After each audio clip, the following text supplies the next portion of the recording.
हरे कृष्णा।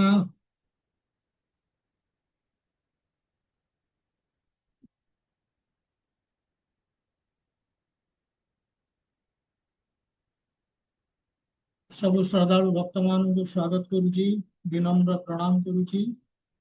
आज संध्याकालीन श्रीमद् भगवद गीता कार्यक्रम आरंभ करवा आसतु प्रेयर करवा। ओम अज्ञानतिमिरन्धस्य ज्ञानाञ्जनशलाकया चक्षुरुन्मीलितं येन तस्मै श्रीगुरवे नमः। नमो विष्णुपादाय कृष्णप्रेष्ठाय भूतले श्रीमते भक्तिवेदान्त स्वामिनिति नामिने। नमस्ते सारस्वती देवे गौरवाणी प्रचारिणे निर्विशेष शून्यवादी पाश्चात्य देशतारिणे। नमो गैलेक्सी पड़े अच्छी बोल महावदन्याय ना कोई तो कृष्णाय कृष्णाय कृष्ण चैतन्य नामने गौरतिषे नमः। हे कृष्णा करुणा सिंधु दीनबंधु जगत्पते भूतेश गोपिका कांत श्री राधा कांत नमस्तुते। तप्त कांचन गौरंगी राधे वृंदावनेश्वरी वृषभानुसुते देवी प्रणमामि हरिप्रिये। वाञ्छाकल्पतरुभ्यश्च कृपा सिन्धुभ्य एव च पतितानां पावनेभ्यो वैष्णवेभ्यो नमो नमः। जय श्री कृष्ण चैतन्य प्रभु नित्यानंद श्री अद्वैत गदाधर श्रीवासादि गौर भक्तवृंद। हरे कृष्णा कृष्णा कृष्णा हरे हरे हरे राम राम राम हरे हरे। ओम नमो भगवते वासुदेवाय। ओम नमो भगवते वासुदेवाय। ओम नमो भगवते वासुदेवाय।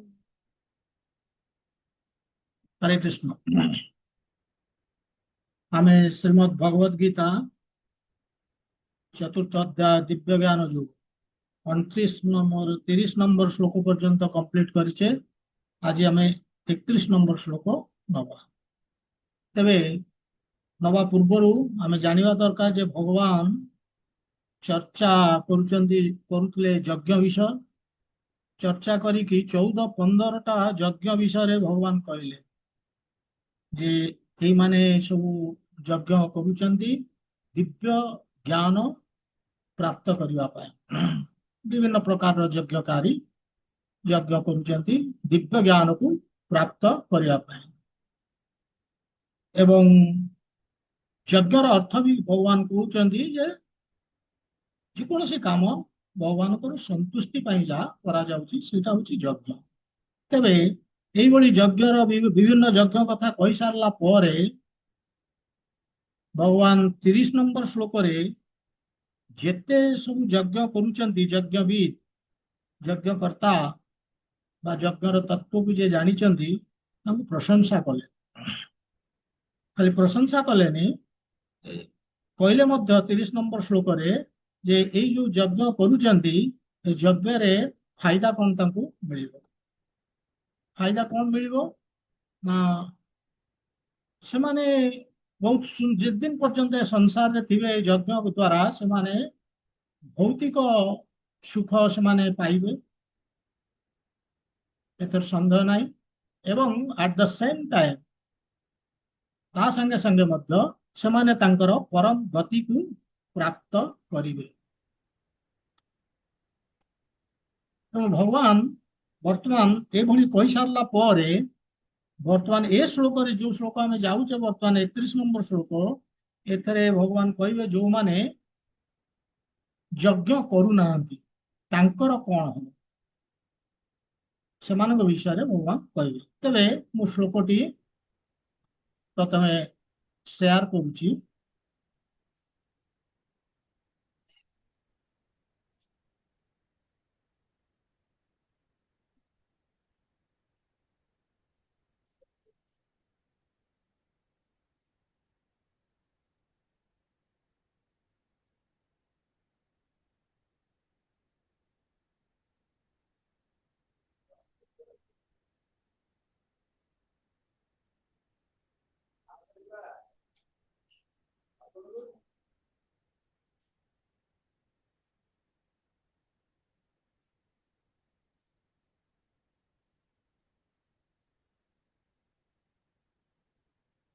ଦେହଟା କାହିଁକି ଆସୁନି?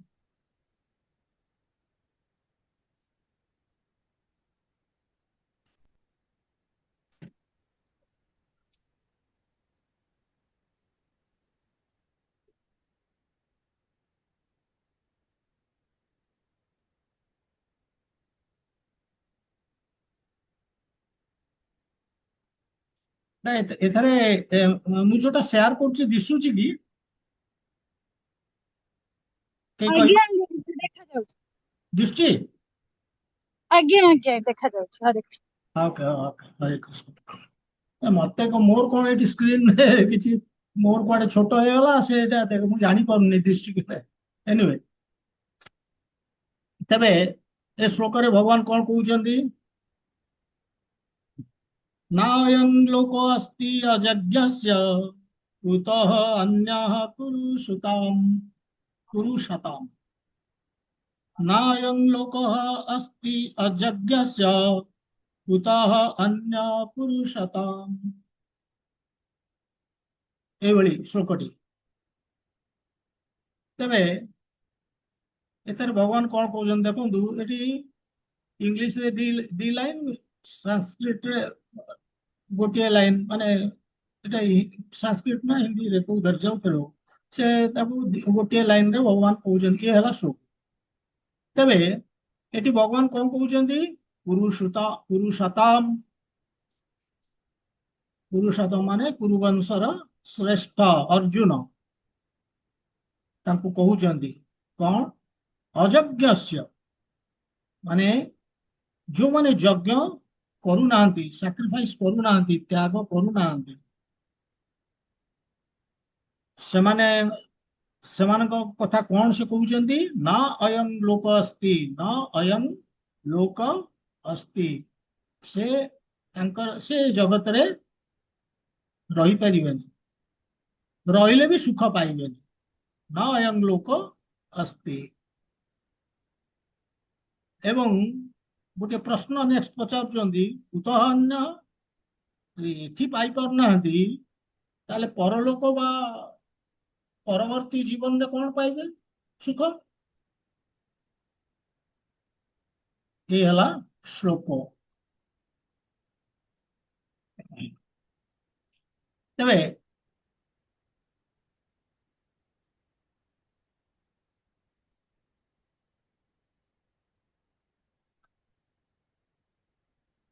ମାନେ ଏଠି ଭଗବାନ ଗୋଟିଏ ଲାଇନରେ କହିଲେ ଯେ ଯୋଉମାନେ ଯଜ୍ଞ କରୁନାହାନ୍ତି ସେମାନେ କେବେ ସୁଖୀ ହେଇପାରିବେନି।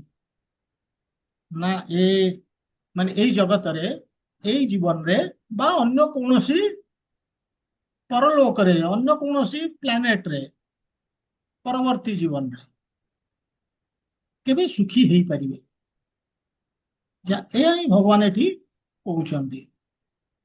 ବହୁତ ଗୁରୁତ୍ୱପୂର୍ଣ୍ଣ ଗୋଟେ ଲାଇନ ଶ୍ଲୋକ, କିନ୍ତୁ ବହୁତ ଗୁରୁତ୍ୱପୂର୍ଣ୍ଣ। ଆମେ ଏହାକୁ ଚର୍ଚ୍ଚା କରିବା।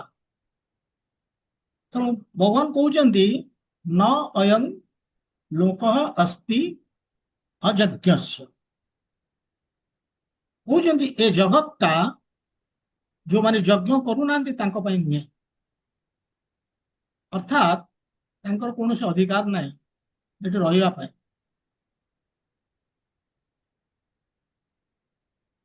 ଯେମିତି ଉଦାହରଣ ଆମେ ଦବା, ଆପଣମାନେ ଚାକିରି କରୁଛନ୍ତି, ସର୍ଭିସ କରୁଛନ୍ତି,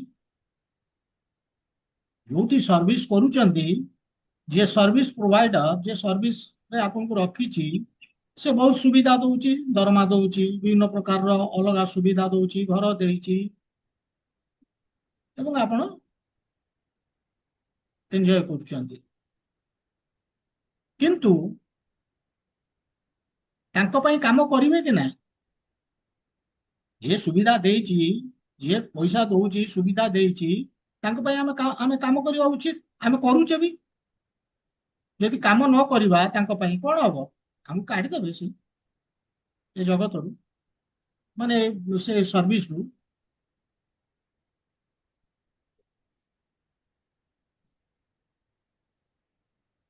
ତେଣୁ ଏଇଭଳି ଯେମିତି ଆମେ ଚାକିରି କରୁଛେ, ଆମେ ଯଦି ଯିଏ ଚାକିରି ଦେଇଛି, ସର୍ଭିସ ପ୍ରୋଭାଇଡର, ସବୁ ସୁବିଧା ଆମକୁ ଦଉଛି, ଆମେ ଯଦି ତା ପାଇଁ କାମ କରିବାନି, ଇଏ କୋଉଭଳି କଥା ହବ?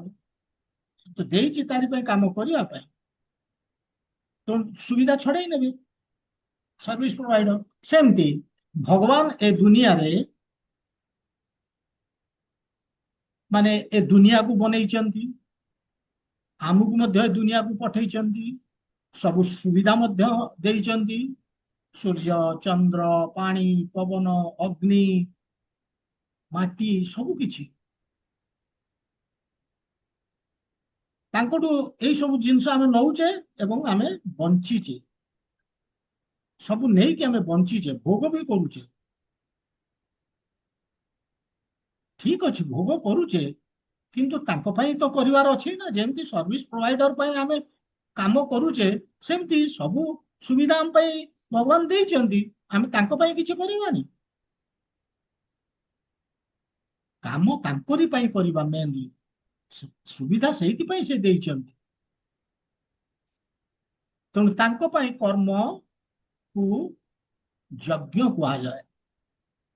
ତାଙ୍କ ପାଇଁ ଯୋଉ କର୍ମ ଆମେ କରୁଛେ, ସେଇ ହଉଛି ଯଜ୍ଞ। ତେଣୁ ଯୋଉମାନେ ତାଙ୍କ ପାଇଁ ନ କରିକି ନିଜ ପାଇଁ କରୁଛନ୍ତି, ନିଜର ଇନ୍ଦ୍ରିୟ ସୁଖ ପାଇଁ କର୍ମ କରୁଛନ୍ତି, ଭଗବାନ କହୁଛନ୍ତି ଯେ ଏ ଜଗତ ତାଙ୍କ ପାଇଁ ନୁହେଁ।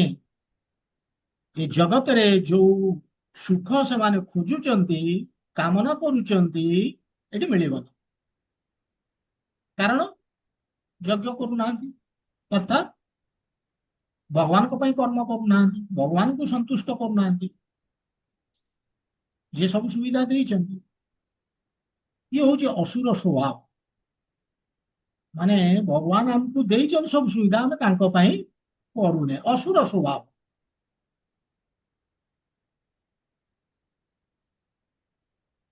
ଅସୁର ସ୍ୱଭାବ ଅର୍ଥ, ଅସୁର ମାନେ ଭଗବାନଙ୍କ ପାଇଁ କାମ କରନ୍ତିନି, ସେମାନେ ଦେବୀ ଦେବତା ପୂଜା କରିବେ ନିଜର ଇନ୍ଦ୍ରିୟ ଭୋଗ ପାଇଁ।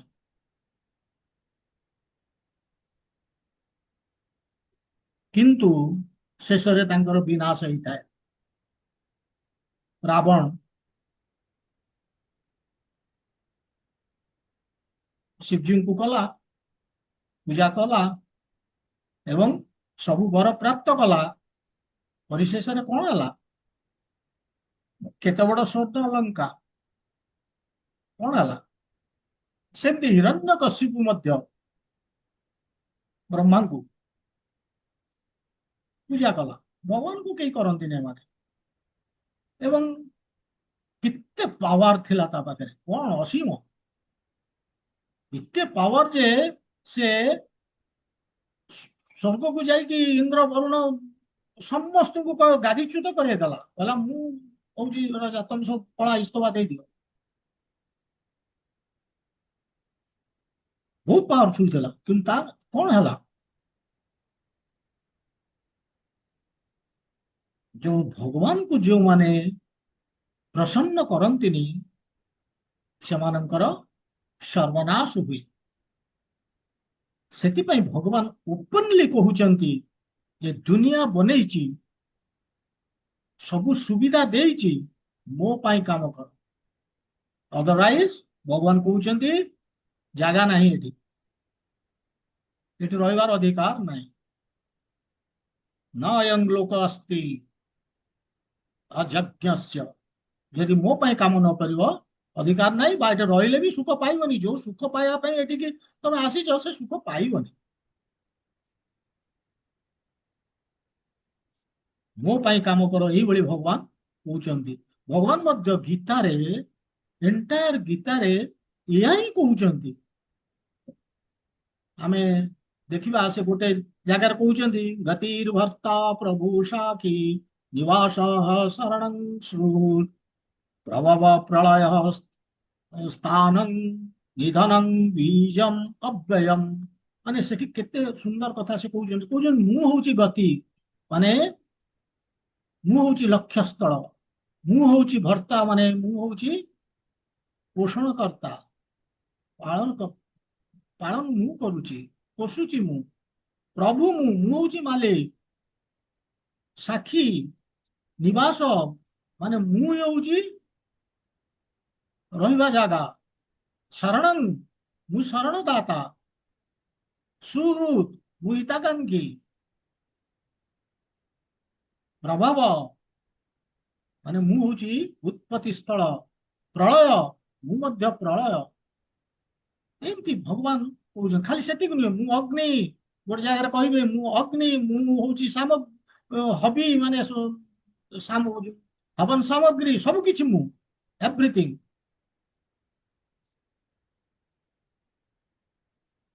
ଖାଲି ସେତିକି କହୁନାହାନ୍ତି, କହୁଛନ୍ତି ମନ୍ମନା ଭବ ମଦ୍ଭକ୍ତ ମଜ୍ଜାଜି ମାମ ନମସ୍କୁରୁ, ଖୋଲିକି କହୁଛନ୍ତି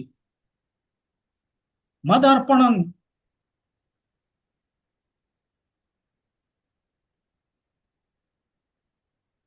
ଯଦି ଖୋଲିକି କହିବା ପରେ ବି ତାଙ୍କ ପାଇଁ ଆମେ ବୁଝିଲେନି କି ଆମେ ତାଙ୍କ ପାଇଁ ତାଙ୍କ ଖୁସି ପାଇଁ କାମ କରିବାନି, ତାହେଲେ ଏ ଦୁନିଆରେ ରହିବାର ଆମର ଅଧିକାର ଅଛି? ସୁଖ ପ୍ରାପ୍ତର ଅଧିକାର ଅଛି? ସେୟା ହିଁ ଭଗବାନ କହୁଛନ୍ତି ନାଇଁ।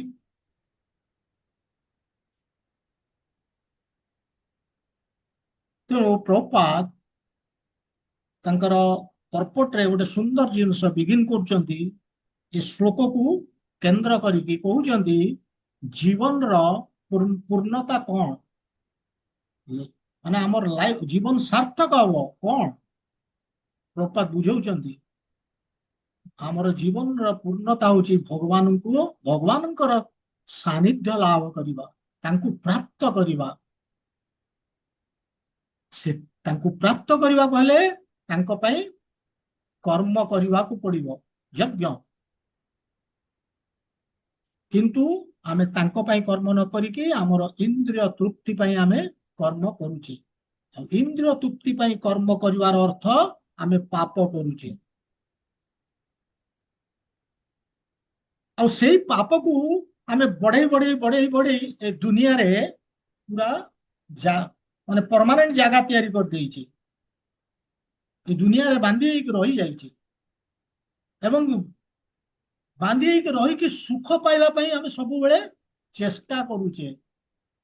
ଇଏ ହଉଛି ଅବିଦ୍ୟା ବା ଆମର ଅଜ୍ଞାନତା, ଇଗ୍ନୋରାନ୍ସ। ଯୋଉ ଆମେ ଭୋଗ କରିବା ଯୋଉ ପ୍ରବୃତ୍ତି, ଇଏ ହଉଛି ଆମର ଅଜ୍ଞାନତା। ଏବଂ ଏଇ ଅଜ୍ଞାନତା ହଉଛି ଆମର ପାପ ଜୀବନର କାରଣ। ଯୋଉ ପାପ ଆମେ କରୁଛେ ତାର କାରଣ ହଉଛି ଅଜ୍ଞାନତା। ଏବଂ ଯୋଉ ପାପ କରୁଛେ ସିଏ ଆମକୁ ଟାଣି ଟାଣିକି ନଉଛି ଏ ଭୌତିକ ଜଗତକୁ, ବାରମ୍ବାର ଭୌତିକ ସ୍ଥିତିରେ ଆମକୁ ବାନ୍ଧିକି ରଖିଛି ଶୃଙ୍ଖଳାରେ, ହ୍ୟାଣ୍ଡକପ୍ କରିକି। ଇଏ ହଉଛି ଅଜ୍ଞାନତା, ଭୋଗ କରିବା। ଜ୍ଞାନ କଣ? ଆମେ କୃଷ୍ଣର ଦାସ, ଇଏ ହଉଛି ଜ୍ଞାନ। ମୁଁ କୃଷ୍ଣଙ୍କ ପାଇଁ ଇଏ ହଉଛି ଜ୍ଞାନ। କିନ୍ତୁ ଏ ଜ୍ଞାନ ଆମ ପାଖରେ ନାହିଁ, କେବଳ ଅଜ୍ଞାନତା। ଏ ଜ୍ଞାନ ନାହିଁ ମାନେ ଅଜ୍ଞାନତା। ସେଥିପାଇଁ ଆମେ କଣ କରୁଛେ? ପାପ କରୁଛେ। ପାପ କରିକି ଆମେ ନିଜକୁ ଟାଣିକି ନଉଛେ ଭୌତିକ ପରିସ୍ଥିତିକୁ। ସବୁବେଳେ ପାପ କରିବାର ଅର୍ଥ ଭୋଗିବାକୁ ପଡିବ ଏବଂ ଏ ଜଗତକୁ ଆସିବାକୁ ପଡିବ। ତାମାନେ ଆମେ ଭୌତିକ ସ୍ଥିତିକୁ ଟାଣି ହେଇକି ଯାଉଛେ ଏଗେନ୍ ଆଣ୍ଡ ଏଗେନ୍। ଏବଂ ଯେତେବେଳେ ଯାଉଛେ ପୁଣି ସେଠି ଆମର ସେ ଅଜ୍ଞାନତା ତ ରହିଛି ନା, ତେଣୁ ଅଜ୍ଞାନତା ଯାଉନି, ଜ୍ଞାନ ତ ହଉନି। ତେଣୁ ଅଜ୍ଞାନତା ଯାଉନି, ପୁଣି ଆମେ ପାପ କରୁଛେ, ପୁଣି ଭୌତିକ ଜଗତକୁ ଆସୁଛେ, ମୃତ୍ୟୁ ହଉଛି, ପୁଣି ଭୌତିକ ଜଗତକୁ ଆସୁଛେ, ପୁଣି ଅଜ୍ଞାନତା ଆସିକି ଆମର ଅଜ୍ଞାନତାରେ ଆମେ ରହୁଛେ। ଏଇଭଳି ଚାଲିଛି ଏ ଚକ୍ର। ଇଏ ଗୋଟେ ଚକ୍ର। ଫଳରେ ଭୌତିକ ଜୀବନ ଏବଂ ବିଭିନ୍ନ ପ୍ରକାରର କଷ୍ଟ, ଜନ୍ମ ମୃତ୍ୟୁ ଜରା ବ୍ୟାଧି आदि दैविक, आदि आत्मिक, आदि भौतिक क्लेश, ये सब गुड़ाकर आम शिकार होचे। सुख मिलिब केमिति? आमे तो ये पाप करूचे, भौतिक जगत को आसुचे, एवं यही এই ଚାରୋଟି ସମସ୍ୟା এই ତିନୋଟି କ୍ଲେଶର ସମ୍ମୁଖୀନ ହଉଛି ତେଣୁ ସୁଖ କୁଆଡୁ ଆସିବ। ତେଣୁ ପ୍ରଭୁପାଦ କହୁଛନ୍ତି ବଟ୍ ଏଇ ଯୋଉ ଚକ୍ରରେ ଗୋଟେ ଲୁପ୍ ହୋଲ୍ ଅଛି, କଣ ମାନେ ଗୋଟେ ତ୍ରୁଟି ଅଛି ଏ ଚକ୍ରରେ। ଯଦି ସେ ତ୍ରୁଟିକୁ ଆମେ ୟୁଟିଲାଇଜ କରିଦେଲେ, ଏକ୍ସପ୍ଲଏଟ କରିଦେଲେ, ଆମେ ଏ ପରିସ୍ଥିତିରୁ ବାହାରି ଯିବା। ଏଇ ଯୋଉ ଏଣ୍ଟାଙ୍ଗଲମେଣ୍ଟ, ଆମେ ଯୋଉ ପୁରା ମାନେ ଯନ୍ତ୍ରଣା ଭୋଗୁଛେ ଏ ଭୌତିକ ଜଗତରେ ସଢୁଛେ, ସେଥିରୁ ଆମେ ବାହାରି ଯିବା। ଏ ଚକ୍ରରେ ଗୋଟେ ରହିଛି loophole. What is that loophole? ସେଟା କଣ? ମନୁଷ୍ୟ ଜୀବନ। ଆମେ ସଂସାରକୁ ପ୍ରବେଶ କରିଛେ ମନୁଷ୍ୟ ଜୀବନ ଧରିକି, ମାନେ ବାହାରିବାର ବି ବାଟ ଅଛି।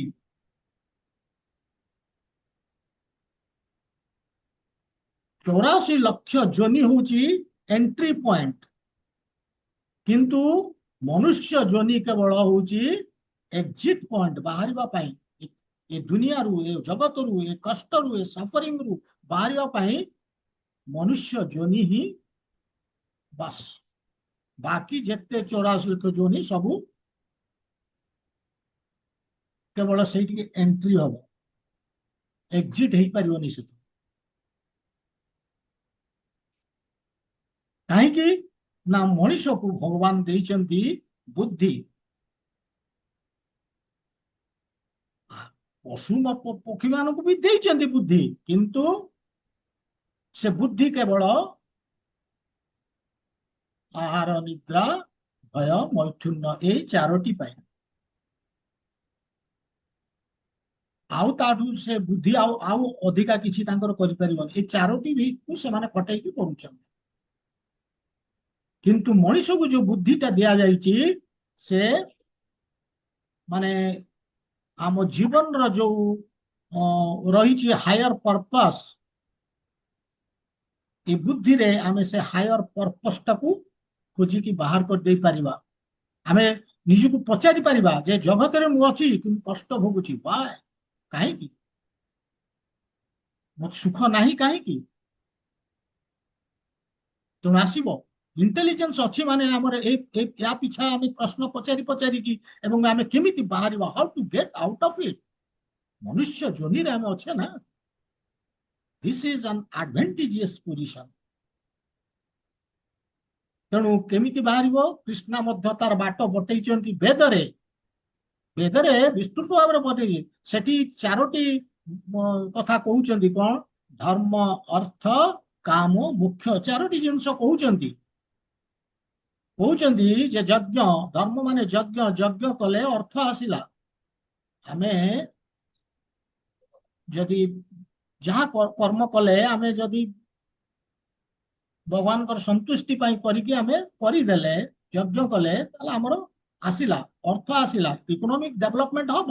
କିନ୍ତୁ ସେଥିରେ ଆମର କଣ, ଆମେ କଣ କରିବା ନା, ଯୋଉ ପ୍ରଗତି ହେଲା ସେ ପ୍ରଗତିରେ ଆମେ ଆମ ଶରୀରର ମେଣ୍ଟେନାନ୍ସ କରିପାରିବା।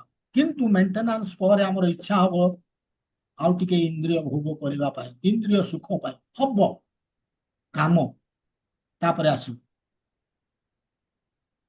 କିନ୍ତୁ ଏଇ ଇନ୍ଦ୍ରିୟ ଭୋଗ କରୁ କରୁ କରୁ କରୁ ଗୋଟେ ଷ୍ଟେଜ ଆସିବ ଯୋଉଠି ଆମର ଆମେ ବିତସ୍ପୃହ ଭାବ ଆସିବ, ଏବଂ ଆମେ ମୋକ୍ଷ ପାଇଁ ପୁଣି ଚେଷ୍ଟା କରିବା।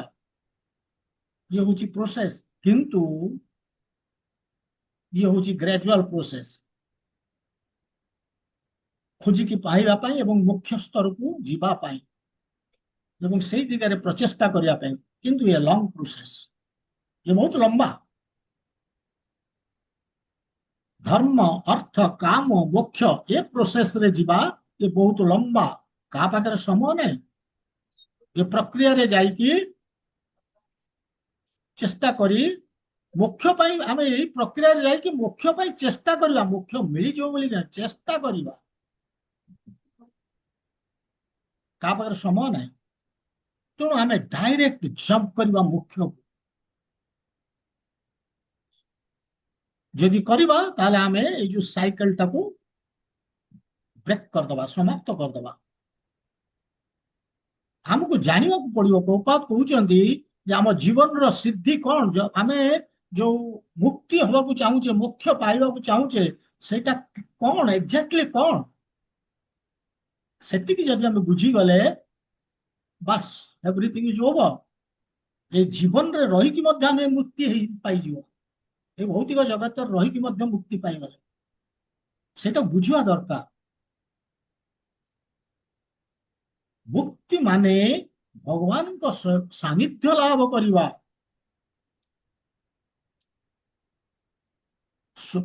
ପରମେଶ୍ୱରଙ୍କର, ଲର୍ଡ ଶ୍ରୀକୃଷ୍ଣଙ୍କର ଆମର ସାନ୍ନିଧ୍ୟ ଲାଭ କରିବା, association with the supreme lord Shrikrishna.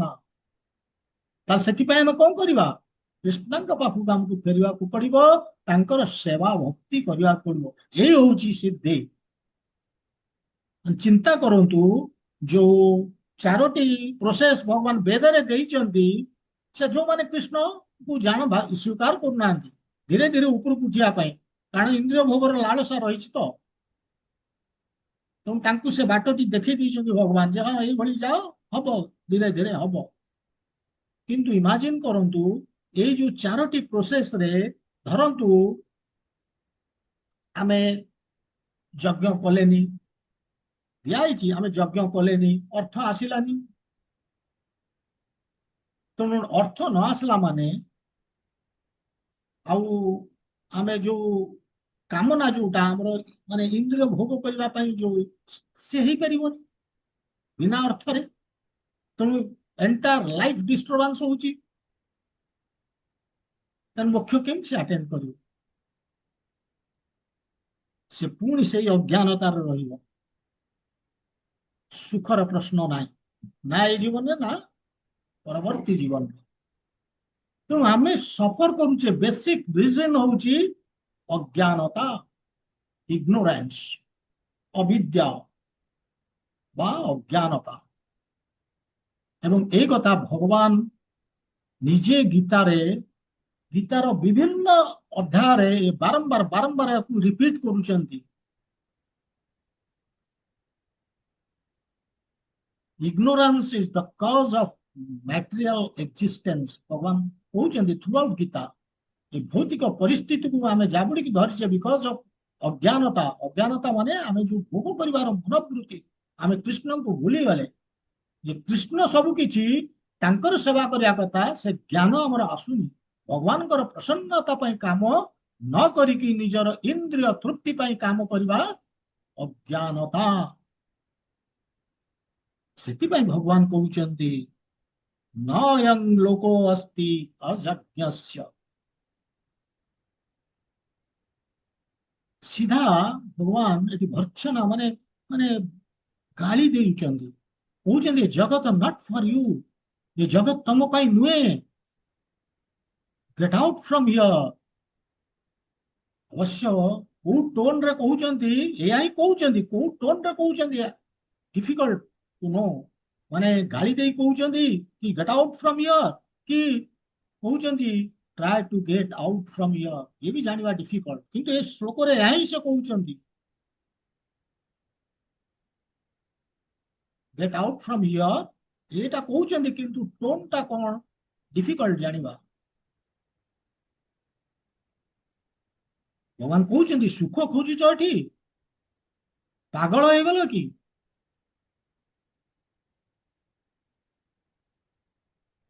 କେମିତି ମିଳିବ?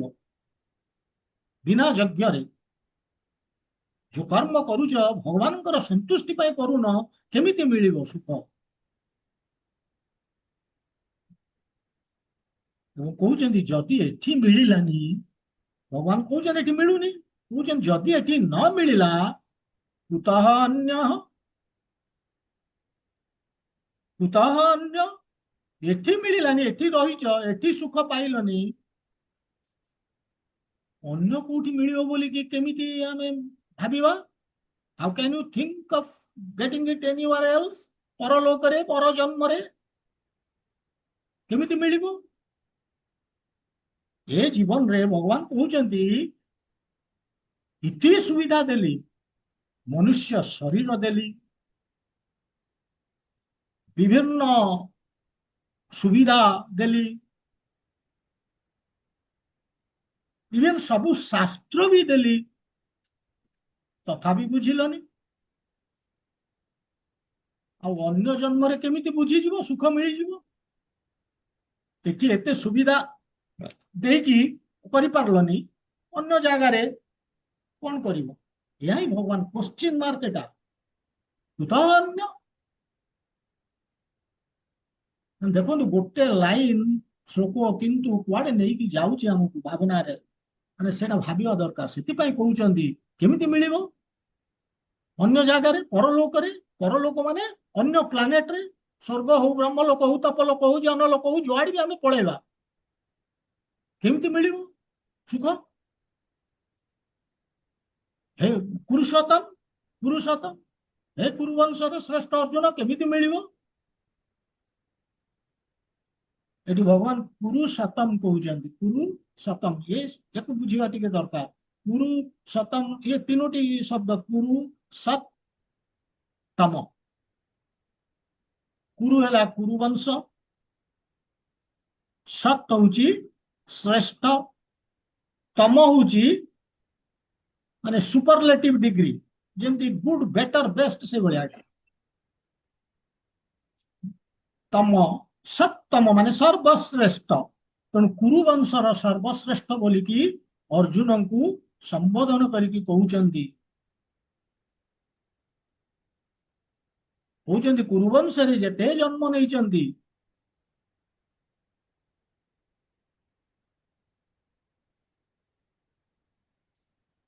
ମାନେ 16-17 ପିଢି କୁରୁ ବଂଶରେ, କହୁଛନ୍ତି ଯେତେ ଜ୍ଞାନୀ ଭକ୍ତ ସେ ଜେନେରେସନରେ ବାହାରିଛନ୍ତି, ତାଙ୍କ ଭିତରେ ତମେ ହେଲ ସର୍ବଶ୍ରେଷ୍ଠ ବୋଲିକି କହୁଛନ୍ତି ଭଗବାନ ଅର୍ଜୁନଙ୍କୁ। ଗୀତାରେ ମଧ୍ୟ ଭଗବାନ ଗୋଟେ ଜାଗାରେ କହିଛନ୍ତି, ପାଣ୍ଡବାନାଂ ଧନଞ୍ଜୟ ଅସ୍ମି ବୋଲି କହୁଛନ୍ତି। ମୁଁ ମଧ୍ୟ ପାଣ୍ଡବ ମାନଙ୍କ ଭିତରେ ଅର୍ଜୁନ। ଅର୍ଥାତ୍ ଗୀତାରେ ନିଜ ବିଭୂତି ରୂପେ ସେ ତୁଳନା କରିଛନ୍ତି ଅର୍ଜୁନଙ୍କୁ। ଆଇ ଆମ୍ ଅର୍ଜୁନ ଆମ ପାଣ୍ଡବାସ ବୋଲିକି କହିଛନ୍ତି। ତାମାନେ କେତେ ଉଚ୍ଚରେ ରଖିଛନ୍ତି ସେ ଭଗବାନଙ୍କୁ, ସର୍ବଶ୍ରେଷ୍ଠ। ସେଥିପାଇଁ ତାଙ୍କୁ କହୁଛନ୍ତି କୁରୁଷୋତ୍ତମ। କାହିଁ କହୁଛନ୍ତି? That is important. କହିଲେ ତ, କିନ୍ତୁ କାହିଁ କହୁଛନ୍ତି? ଭଗବାନଙ୍କର ସଖା ହବା ସଙ୍ଗେ ସଙ୍ଗେ ବିଶିଷ୍ଟ ଭକ୍ତ, ବଡ ଭକ୍ତ ସେ। କେବଳ ତାଙ୍କ ପାଇଁ ସେ କାମ କରୁଛନ୍ତି। ଠିକ ଅଛି, ଅର୍ଜୁନ ଅଜ୍ଞାନତାରେ ଅଛନ୍ତି, ଦ୍ୱନ୍ଦ୍ୱରେ ଅଛନ୍ତି, କିନ୍ତୁ ସେ ଅଜ୍ଞାନତା, ଦ୍ୱନ୍ଦ୍ୱ ତାଙ୍କର ନୁହେଁ। ଭଗବାନ ଯୋଗମାୟା ବଳରେ ସେ ଅଜ୍ଞାନତା ତାଙ୍କର ତିଆରି କରିଛନ୍ତି। ଆମର ଯୋଉ ଅଜ୍ଞାନତା, ସେ ତ ହଉଛି ଆମର ମାୟା, ମାନେ ମହାମାୟା ଶକ୍ତି ଦ୍ଵାରା। କିନ୍ତୁ ନିଜେ ଭଗବାନ ତିଆରି କରିଛନ୍ତି ଯୋଗମାୟା, ଏ ମୋହକୁ, ଆମ ପାଇଁ। ସେ ସେଭଳି ମୋହରେ ପଡିଲେ ସେ ମାନେ ତାଙ୍କୁ ଜ୍ଞାନ ଦେବାକୁ ସୁବିଧା ହବ ଆମକୁ, ତାଙ୍କ ଥ୍ରୁରେ। ତେଣୁ ଯଦିଓ ସେ ଦ୍ୱନ୍ଦ୍ୱରେ ଥିଲେ, କିନ୍ତୁ ଭଗବାନ ଜାଣିଛନ୍ତି ଶେଷରେ ସେ ମୋ ପାଇଁ ମୁକ୍ତ ହବ। କୋଉଠୁ? ଅଜ୍ଞାନତାରୁ। ଏବଂ ମୋ ପାଇଁ ସେ କର୍ମ କରିବ। ହେଲା ବି ସେୟା, କରିଷ୍ୟେ ବଚନଂ ତବ, ଅର୍ଜୁନ ଲାଷ୍ଟକୁ କହିଲେ। ତେଣୁ ଯିଏ ସବୁ ତ୍ୟାଗ କରିକି ଭଗବାନଙ୍କ ପାଇଁ କାମ କରୁଛି, ସେ ହିଁ ସର୍ବଶ୍ରେଷ୍ଠ ହେଇପାରିବ। ସତମ, ସତ୍ତମ, ସତ୍ତମ, ତମ, ସେଇ ସର୍ବଶ୍ରେଷ୍ଠ ହେଇପାରିବ। ତେଣୁ ଦେଖ, ଏଠି ଭଗବାନ ଯୋଉ ଯିଏ ଯଜ୍ଞ କରୁଛି, ଅର୍ଥାତ୍ ପ୍ରସନ୍ନତା ପାଇଁ କାମ କରୁଛି, ଅର୍ଜୁନ କରୁଛନ୍ତି, କେତେ ପ୍ରଶଂସା ତାଙ୍କର କରୁଛନ୍ତି ଭଗବାନ, ଯିଏ ଯଜ୍ଞ କରୁଛନ୍ତି। କିନ୍ତୁ ନ କରିବା ବାଲାକୁ ଘରୁ ବାହାର କରିଦଉଛନ୍ତି ଏ ଶ୍ଲୋକରେ। ନାୟଂ ଲୋକ ଅସ୍ତି, ଏଠି ଜାଗା ନାହିଁ, ଏ ଜଗତ ତମ ପାଇଁ ନୁହେଁ, ଯୋଉ ସୁଖ ଖୋଜୁଛ ଏଠି ମିଳିବନି, ଏ ଜନ୍ମରେ ଏ ଜଗତରେ ଏଠି ମିଳିବନି, ଏ ଜଗତ ଏ ଜନ୍ମ କଣ ଇଭିନ୍ ଅନ୍ୟ ଜଗତ ଏବଂ ପର ଜୀବନରେ ମଧ୍ୟ ନୁହେଁ। ତେଣୁ ଏଇଭଳି ପ୍ରଭୁପାଦ ଯୋଉ କହୁଛନ୍ତି ଯେ ଶ୍ଲୋକରେ ଏଠି ଭାବାର୍ଥରେ ଯେ ଇନ୍ଦ୍ରିୟ ଭୋଗ ଯାହାକି ପାପ, ଇଏ ହଉଛି ଭୌତିକ ସ୍ଥିତିର କାରଣ।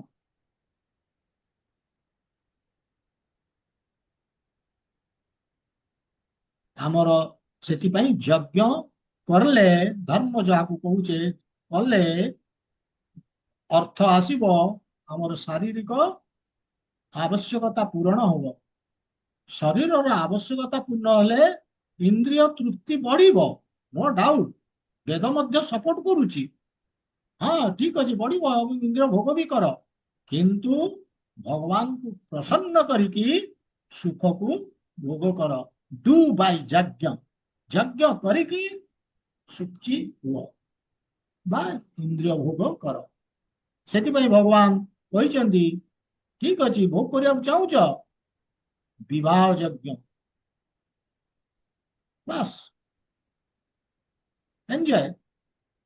ଏବଂ କହୁଛନ୍ତି ଯେ ତମର ବହୁତ ଇଚ୍ଛା ଅଛି ମଦ ପିଇବାକୁ କି ନଶା ପାନ କରିବାକୁ କି ମାଂସ ଖାଇବାକୁ, ଠିକ ଅଛି, ତମେ ଅଜ୍ଞାନତାର ପୁରା ନିଚରେ ଅଛ, ନିଚ ସ୍ତରରେ, କିନ୍ତୁ କରିପାର, ତମେ ଆକୁ ଏ ଇଚ୍ଛା ପୂରଣ କରିପାରିବ। କେମିତି?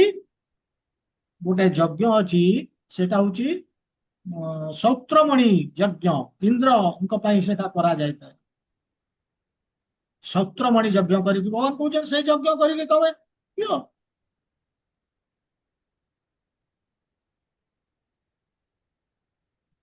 ତେଣୁ ପାପରୁ ବଞ୍ଚିବା ପାଇଁ ଭଗବାନ ନିୟମ ତିଆରି କରିଛନ୍ତି। ଏଇ ନିୟମ ଯେ ଯଜ୍ଞ ଅର୍ଥାତ୍ ଭଗବାନଙ୍କର ଖୁସି ପାଇଁ କାମ କର, ଶୁଦ୍ଧ ହେଇଯିବ। କିନ୍ତୁ ଏଇ ବର୍ତ୍ତମାନ ଯୁଗରେ ସମସ୍ୟା ହେଲା ଯେ ଲୋକମାନେ ଖୁସି ହବାକୁ ଚାହୁଁଛନ୍ତି ବିନା ସାକ୍ରିଫାଇସରେ, ମାନେ ଯଜ୍ଞ କରିବେନି ଭଗବାନଙ୍କ ପାଇଁ, ଭଗବାନଙ୍କର ଖୁସି ପାଇଁ କିଛି କରିବେନି। ଏଇଭଳି କଲେ କଣ ହବ, ସେମାନେ ତାଙ୍କର ଇନ୍ଦ୍ରିୟ ଭୋଗ ବଢେଇ ଦେଇ ପାରନ୍ତି କିନ୍ତୁ ସୁଖ ପାଇବେ। ସେଇ କଥା ଭଗବାନ କହୁଛନ୍ତି। ଦିବ୍ୟ ଜ୍ଞାନ ଆସିବନି, ଦିବ୍ୟ ଜ୍ଞାନ ନ ଆସିଲେ ଯୋଉ ମୁଖ୍ୟ ସ୍ତରରେ ଆମକୁ ପହଞ୍ଚିବାକୁ ଅଛି ସେ ହବନି, ସମ୍ଭବ ନୁହେଁ। ଏ ହେଲା ପ୍ରଥମ ଜିନିଷ। ଏବଂ ସେକେଣ୍ଡ, ଭଗବାନ କହୁଛନ୍ତି ଆମେ ଆମେ ଚୋର, ଭଗବାନଙ୍କଠୁ ବା ପ୍ରକୃତିରୁ ଆମେ ଉଠେଇ ଉଠେଇକି ସବୁ ବ୍ୟବହାର କରୁଛେ, କିନ୍ତୁ ସାକ୍ରିଫାଇସ କରୁନି, କିଛି ତ୍ୟାଗ କରୁନି, ଖାଲି ଉଠେଇଲେ ବ୍ୟବହାର କଲେ। ତେଣୁ ଲ ଅଫ କର୍ମ କେବେ ହେଲେ ତାକୁ ସୁଖରେ ରହିବାକୁ ଦବନି ଏ ଜଗତରେ, ଇଭିନ୍ ଅନ୍ୟ ଜଗତରେ ବି, ପରଲୋକରେ ବି। ସେଥିପାଇଁ ଭଗବାନ କହୁଛନ୍ତି ନା ଅୟଂ ଲୋକ ଅସ୍ତି ଅଯଜ୍ଞସ୍ୟ, no right to stay here, ଏଠି ରହିବାର ଅଧିକାର ନାହିଁ। ଏଇ କିନ୍ତୁ ଏ ଜଗତରେ ରହିବାକୁ ହେଲେ କଣ କରିବାକୁ ହବ? That is a question. ଠିକ ଅଛି, କଣ କରିବା? ତାଙ୍କୁ ପଚାରିବାକୁ ପଡିବ। କାହାକୁ? ଭଗବାନଙ୍କୁ। ଆମେ ଜାଣିନେ,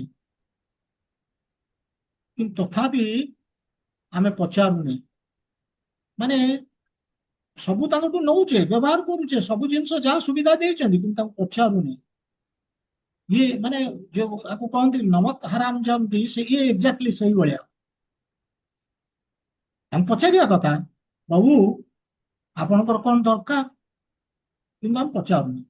କିନ୍ତୁ ବଡ ବଡ ଯୋଉମାନେ ଆଚାର୍ଯ୍ୟ ମାନେ ମୁନି ଋଷି ଏମାନେ ପଚାରନ୍ତି, ଅର୍ଜୁନ ବି ପଚାରିଥିଲେ କଣ କରିବି।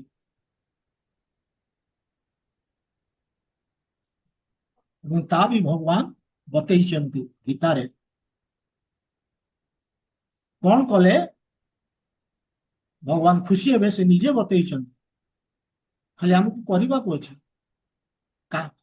କୋଉ କାମ କଲେ ଆମେ ପାପରୁ ବଞ୍ଚିଯିବ, ଭଗବାନ ଖୁସି ହେବେ, ପାପରୁ ବଞ୍ଚିଯିବ, ଏବଂ କଣ କଲେ ମୋ ପାଖକୁ ଆସିବ ବୋଲି ଭଗବାନ କହୁଛନ୍ତି ସୁଖ ଶାନ୍ତି ମିଳିବ। ମୋ ପାଖକୁ ଆସିବ ସୁଖ ଶାନ୍ତି, ଯୋଉ ସୁଖ ଶାନ୍ତିକୁ ଖୋଜୁଛ ପାଇବ। ଭଗବାନ ଗୀତାରେ ସେ କଥା କହିଛନ୍ତି, 2 ଥର କହିଛନ୍ତି। ମାନେ ଆମେ ଦେଖିବା ସେଟା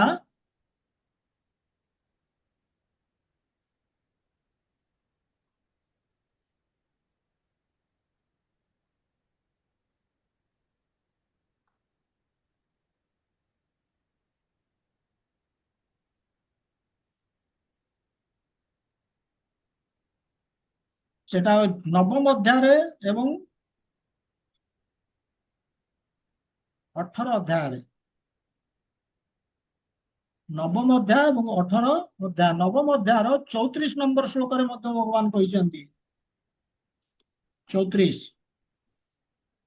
ମନ୍ମନା ଭବ ମଦ୍ଭକ୍ତ ମଜ୍ଜାଜି ମାଂ ନମସ୍କୁରୁ। এই 4ଟି ବାସ୍ ସଫିସିଏଣ୍ଟ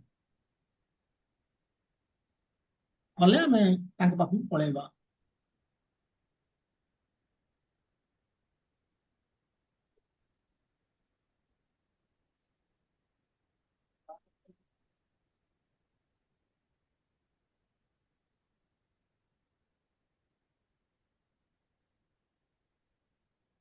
ଏଠି କହିଛନ୍ତି 34ରେ ଏବଂ 18 ଅଧ୍ୟାୟରେ 65 ନମ୍ବର ଶ୍ଲୋକ ବୋଧେ ସେଠି ମଧ୍ୟ କହିଛନ୍ତି।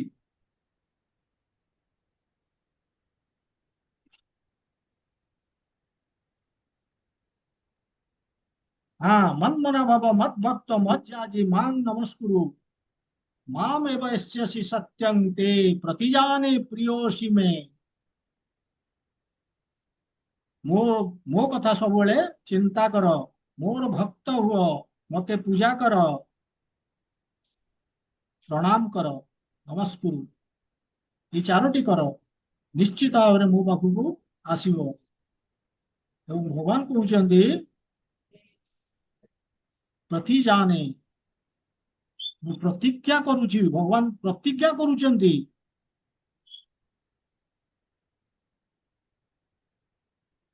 ପ୍ରିୟ ପ୍ରିୟ ଅସି ମେ, ତମେ ମୋ ପ୍ରିୟ ଅଟ ଏବଂ ମୋର ମୋ ପାଖକୁ ଆସିବ। ଭଗବାନ କହୁଛନ୍ତି ମୁଁ ତମ ପାଖରେ ପ୍ରତିଜ୍ଞା କରୁଛି ତୁମେ ମୋର ପ୍ରିୟ ସଖା, ନିଶ୍ଚିତ ଭାବରେ ମୋ ପାଖକୁ ଆସିବ। ମାମ୍ ଏବ ଏସ୍ୟସି, ନିଶ୍ଚିତ ଭାବରେ ଆସିବ। ମାମ୍ ଏବ ଏସ୍ୟସି। ତ ଏଇଭଳି ଆମେ ଜଗତରୁ ବାହାରିବା। ଏକ୍ଜିଟ୍ ହଉଛି ଏଇଭଳିଆ। ଏଣ୍ଟ୍ରି ଜଗତକୁ ହେଇଛି ଭୋଗ କରିକି।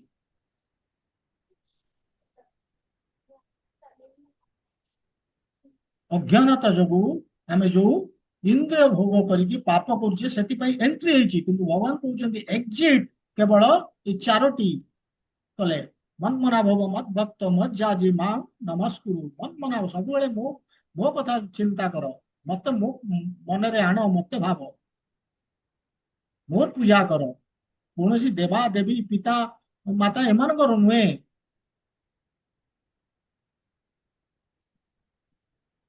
ମୋଠି ଧ୍ୟାନ କେବଳ, ଅନ୍ୟ କୋଉଠି ନୁହେଁ।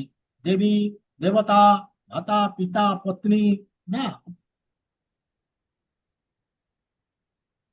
ଯିଏ 4 କାମ କରୁଛି ଭଗବାନ କହୁଛନ୍ତି ପ୍ରତିଜ୍ଞା କରୁଛନ୍ତି, ଥରେ ନୁହଁ 2 ଥର, ଏ ଗୀତାରେ 2 ଥର ସେ ପ୍ରତିଜ୍ଞା କରି କହୁଛନ୍ତି ଅସଂଶୟ ବୋଲି କହିଛନ୍ତି। ସନ୍ଦେହ ନାହିଁ ମୋ ପାଖକୁ ଆସିବ ଏବଂ ମୁଁ ପ୍ରତିଜ୍ଞା କରୁଛି ବୋଲି କହିଦେଇଛ। ଏଇଭଳି ଭଗବାନ ଯଜ୍ଞ ନ କରିବା ବାଲାକୁ ଏ ଶ୍ଲୋକରେ ଗାଳି ଧମକ ଦେଇଛନ୍ତି, କହୁଛନ୍ତି ଯେ ଏ ଜଗତ ତମର ନୁହେଁ, ଯୋଉ ଜଗତକୁ ତମେ ଆସିଛ ସୁଖ ପାଇବା ପାଇଁ ଏଠି ମିଳିବନି। ଆଉ ଯଦି ଏଠି ନ ପାଇବ ଅନ୍ୟ କୋଉଠି ବି ପାଇବନି, ପରଲୋକରେ ନୁହେଁ କି ପରଜନ୍ମରେ ବି ନୁହେଁ। ଏଇ ହେଲା ଶ୍ଲୋକ।